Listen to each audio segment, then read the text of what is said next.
Okay student, तो basic point को समझने के बाद आइए अगला बेसिक पॉइंट को हम लोग समझते हैं। देखिए हर कुछ आज का इंपॉर्टेंट है। अगर मैं से ये कह दूं कि सिर्फ यही इंपॉर्टेंट है तो गलत हो जाएगा। आज का जितना भी लेक्चर में जितना भी मैं टॉपिक आपसे डिस्कस कर रहा हूं सारा इंपॉर्टेंट है। Contribution of particles in a unit cell. Particles तो आप जान ही रहे हैं, एटम, मॉलिक्यूल या आयन, इसी को पार्टिकल्स कहा जा रहा है। यूनिट सेल, अब यूनिट सेल भी, आप यूनिट का मतलब क्या होता है? वन। अब यूनिट सेल का डेफिनेशन मैंने क्या बताया था कि स्पेस लैटिस का किसी भी 3 डायमेंशनल बॉडी का वो सबसे छोटा पार्ट जो दिखने में बिल्कुल स्पेस लैटिस के जैसा ही हो, और वो एक छोटा पार्ट जिसको बार बार मल्टीपल टाइम तीनों एक्सिस में रिपीट करेंगे तो स्पेस लैटिस बन के आ जाएगा। मैं क्या बोला?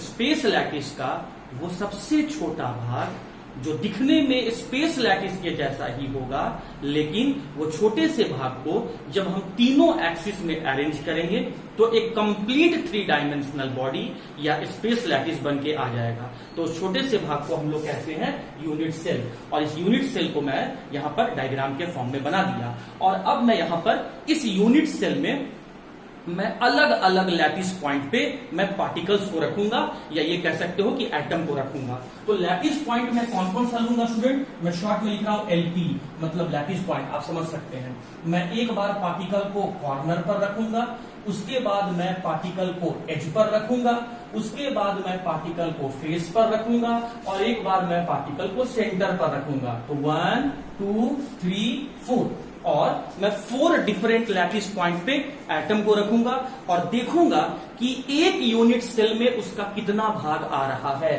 Contribution of particle in a unit cell, जब हम कॉर्नर पर, एज पर, फेस पर या सेंटर पर किसी एटम को रखते हैं तो एक यूनिट सेल में कितना भाग उस एटम का आ रहा है, यही हम लोग को पढ़ना है। बहुत इंपॉर्टेंट है, इस पर बहुत सारा न्यूमेरिकल भी आगे चल के डेवलप होगा स्टूडेंट। चलिए, ये मैं यहां पर यूनिट सेल बनाया, और जरा ध्यान देना स्टूडेंट, अब इस यूनिट सेल में जरा ध्यान देना, ये आपका कौन सा लैटिस पॉइंट है? ये कॉर्नर है। तो इस कॉर्नर पर मैं एक पार्टिकल को यहां रख दिया, जिसे आप देख सकते हैं, इसे बबल के फॉर्म में मैं बना रहा हूं। अब देखो, इस पार्टिकल से, इस यूनिट सेल से आगे मैं एक और यूनिट सेल बना रहा हूं। ध्यान देना, इस यूनिट सेल से आगे मैं एक और यूनिट सेल यहां पर क्रिएट करने का कोशिश कर रहा हूं। आप जरा ध्यान से देखेंगे, यहां पे इस यूनिट सेल से मैं एक और यूनिट सेल बनाने का कोशिश कर रहा हूं। तो स्टूडेंट देखिए, एक और यूनिट सेल आपका बन के आ गया।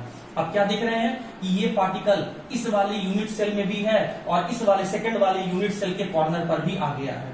अच्छा, ऐसा ही देखो स्टूडेंट, ऐसा ही जो एक यूनिट सेल अगर मैं यहां से पीछे बनाऊं तो एक ऐसा ही यूनिट सेल आपका इसके पीछे निकल के आएगा। अच्छा, ऐसा ही एक यूनिट सेल आपका यहां भी स्टूडेंट आपका पीछे रहा होगा। तो अभी आपका देख सकते हैं कि ये पहला यूनिट सेल, ये आपका दूसरा यूनिट सेल, ये आपका तीसरा यूनिट सेल, और ये आपका चौथा यूनिट सेल।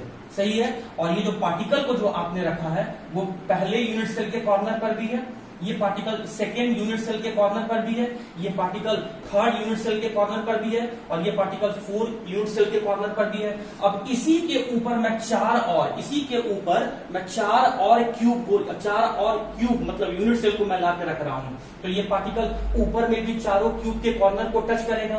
तो इसका मतलब आप यहां से क्या देख रहे हैं कि पार्टिकल एक है, लेकिन यूनिट सेल के 8 कॉर्नर को टच कर रहा है। इसके भी कॉर्नर को, इसके भी कॉर्नर को, इसके भी कॉर्नर को, इसके भी कॉर्नर को, जो 4 ऊपर से रखा हुआ है उसके भी कॉर्नर को टच कर रहा है। तो इसका मतलब क्या हुआ?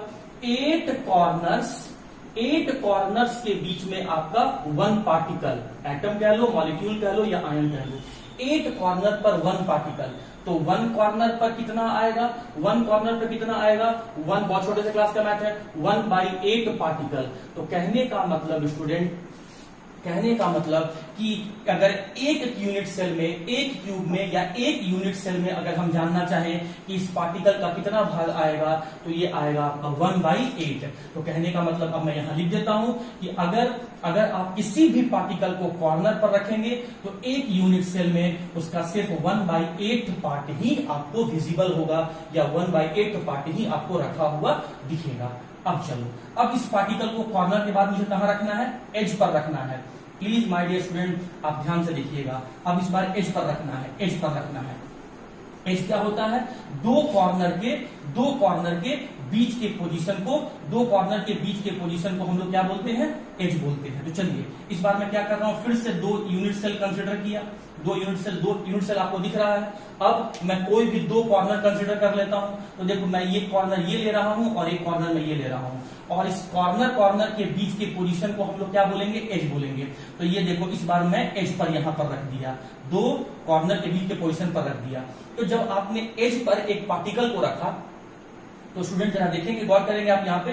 तो देखिए दो यूनिट सेल यहां हो गया और दो मैं इसके ऊपर से लाके रखूंगा, दो मैं इसके ऊपर से लाके रखूंगा।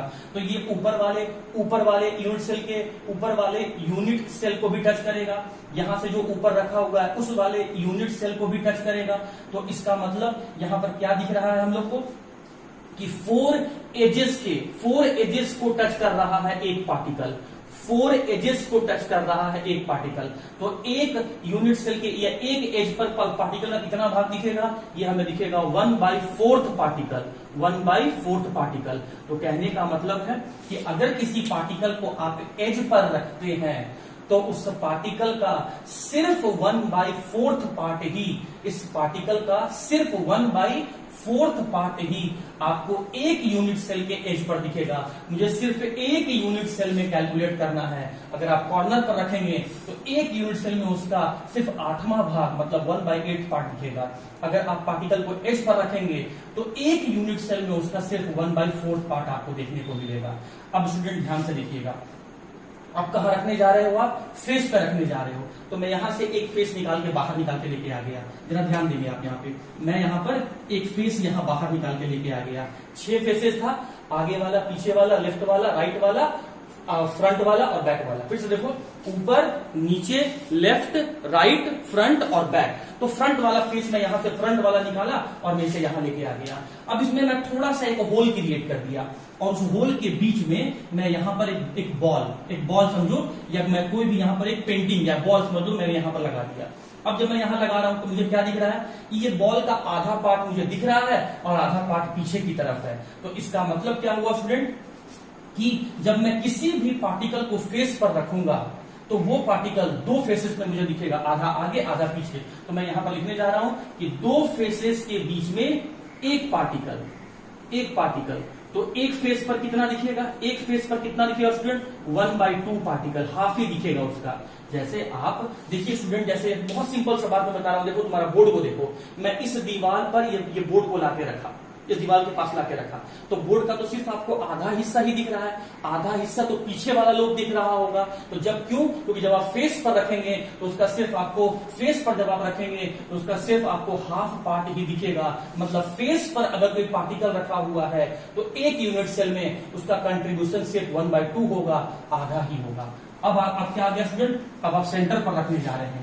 तो मान लो कि ये एक क्यूब है और इसके सेंटर पर मैंने एक पार्टिकल को रखा, सेंटर पर रखा। तो क्या ऊपर वाला या फिर नीचे वाला या फिर राइट वाला या लेफ्ट वाले में ये पार्टिकल कहीं कंट्रीब्यूट कर रहा है, नहीं कंट्रीब्यूट कर रहा है। अगर अपने रूम में, आप अपने जिस रूम में बैठे हुए हो उसके सेंटर में मान लो आप एक झूमर लटका दिए या कोई पार्टिकल ला के रख दिए, तो अगल बगल रूम वाले को तो नहीं दिखेगा, आगे पीछे रूम वाले को तो नहीं दिखेगा, उसका पूरा का पार्ट आपको, पूरा का पूरा पार्ट आप ही के रूम में आपको दिखेगा। तो अगर सेंटर पर अगर किसी पार्टिकल को रखते हैं तो उसका फुल कंट्रीब्यूशन उसी रूम में होता है, उसी क्यूब में होता है, उसी यूनिट सेल में होता है। तो कंट्रीब्यूशन कितना हो गया, पूरा कंप्लीट, दैट इज 1। तो बड़ा सिंपल है स्टूडेंट, मैं 4 डिफरेंट पोजीशन पर रखा, कॉर्नर, एज, फेस और सेंटर। कॉर्नर पे कितना हो गया 1/8, एज पर कितना हो गया 1/4, फेस पर कितना हो गया 1/2 और सेंटर पे कितना हो गया आपका 1। जरा ध्यान दो यहाँ पर, देखो मैं इसी एक क्यूब से मैं आपको समझाने की कोशिश कर रहा हूँ। अब मैं यहाँ से मिटा रहा हूँ, प्लीज स्टूडेंट ध्यान से समझना, इतना कंफ्यूजिंग नहीं है ये, आप प्लीज ध्यान से समझें। मैं यहाँ पर एक क्यूब यहाँ बनाने जा रहा हूँ, ध्यान से देखना, ध्यान से देखिए, बहुत इंपॉर्टेंट है, न्यूमेरिकल में आगे आपको इसका जरूरत पड़ेगा, प्लीज ट्राई टू अंडरस्टैंड। हाँ जी, कहां कहां रखा आपने, कॉर्नर पर रखा। मैं इसे सी से मार्क, मैं इसका सब देखो लेटर से मार्क कर दे रहा हूं। ये क्या है, कॉर्नर है, ये क्या है, एज है, सही है, ये क्या है, फेस है, और ये क्या है, बॉडी सेंटर है, यहां रख रहे हैं। तो कॉर्नर पर रखेंगे तो कितना भाग आपको दिखेगा 1/8 पार्ट। कॉर्नर से आ जाओ एज, एज पर रखोगे तो एक पार्टिकल का कितना भाग दिखेगा 1/4 पार्ट। फिर आ जाओ, कॉर्नर हो गया, एज हो गया, फिर कहा फेस पर आ जाओ। तो फेस पर रखोगे तो कितना पार्ट आपको दिखेगा, 1/2 पार्ट, मतलब हाफ पार्ट। और सेंटर, बॉडी के सेंटर पर कितना पार्ट दिखेगा, 1 पार्ट। तो सिर्फ एक ही पार्ट, मतलब पूरा पार्ट आपको दिखेगा। अगर ऐसे नहीं समझना है तो मैं फिर से एक बार समझा रहा हूँ, प्लीज ट्राई टू अंडरस्टैंड। इतना इंपॉर्टेंट है इसलिए मैं बार बार समझा रहा हूँ। मैं फिर से एक बार क्यूब बना दिया, स्टूडेंट कहीं भी रख के देखो, कहीं भी रख के देखो, वीडियो को पॉज करके फिर से खुद से ये डाटा को बिल्कुल याद करने की कोशिश करना। बताओ ये इस पोजीशन का क्या नाम है, इस पोजीशन का नाम बताओ, नाम पूछ रहा हूं मैं तुमसे, कॉर्नर, गुड। इस पोजीशन का नाम बताओ, इस पोजीशन का नाम क्या है, एज। अब बताओ इस पोजीशन का नाम क्या है, फेस। इस पोजीशन का नाम क्या है, बॉडी सेंटर। चलिए अब रखिए इस पर। अगर मैं पार्टिकल को कॉर्नर पर रखा तो कितना मार्क दिखेगा, 1/8। अगर मैं पार्टिकल को एज पर रखा तो कितना पार्ट दिखेगा आपको, 1/4। अगर मैं पार्टिकल को फेस पर रखा तो कितना पार्ट दिखेगा, 1/2। और अगर मैं पार्टिकल को सेंटर पर ही रख दिया तो पूरा का पूरा पार्ट दिखेगा, तो 1। तो उम्मीद करता हूं ये छोटा सा पॉइंट जो कि बहुत इंपॉर्टेंट था, ये भी आपको समझ में आ गया होगा।